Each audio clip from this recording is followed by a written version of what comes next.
Just while I'm out here, I want to talk to you very briefly about our gardens and what we've done. So we have these 3 beds that are 30 feet long and they're probably about 3 feet wide. What we did, which was really cool, is we were able to get, I'll just show you under the tarp here, how many layers, and I know you can't see the layers, but just if you can get a picture of how much substance there is under these tarps, that is a really good depth. And a lot of this is leaf mold that came from the woods around our house.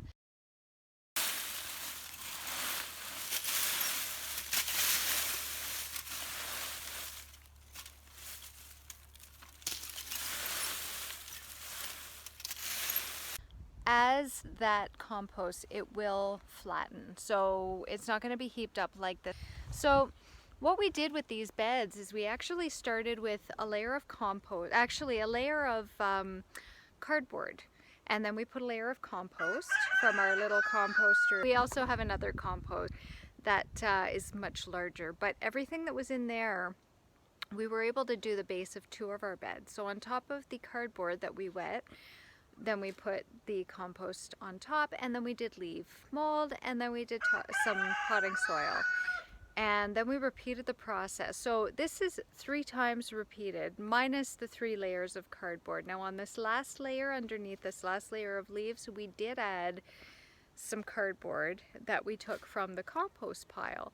And actually I'm going to show you that as well, because this was stuff that was not completely broken down from previous years. And it was really neat to be able to use it this year, because as I pulled it out of the composter, it was not completely broken down. It was not compost yet, but as you know, with how cardboard is, the layers came apart super easy. I almost felt like nature was helping us out with this particular garden project. So I'm just going to show you the compost pile. A lot of this cardboard was not broken down. And what's interesting about this is that it now has very easily peeled layers that are they still have their integrity as paper, but they're so thin. So we were able to pull them apart and use them on top of a pile of leaf mold in our new garden. And because they're so thin and kind of really to the point of being easily broken down now, I feel confident putting a layer of that into the garden, topped by a very, very thick layer of leaf mold, and then topped with our potting soil. And I think that that's going to give us a really, really great start to our plants this year, and also help us to keep the weeds under control. So that's a real plus that I'm really happy about.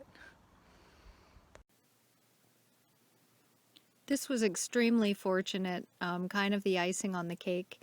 My husband came home with a truckload of beautiful mulch, and so we're going to line all of the walkways between our planting rows and the border around the garden with this stuff. And I think we have enough that we can make it several inches deep, and that should really ensure that we don't have weeds peeking through even on our walking paths.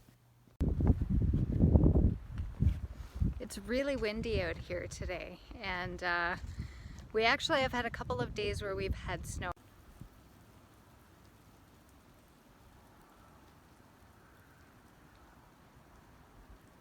You know, they're definitely coming along. We have been hauling leaves and more leaves and more leaves from the forest and from everywhere, and actually it's been really awesome, but we've had a break this last couple of days because the weather took a turn. We've had snow the last 2 days.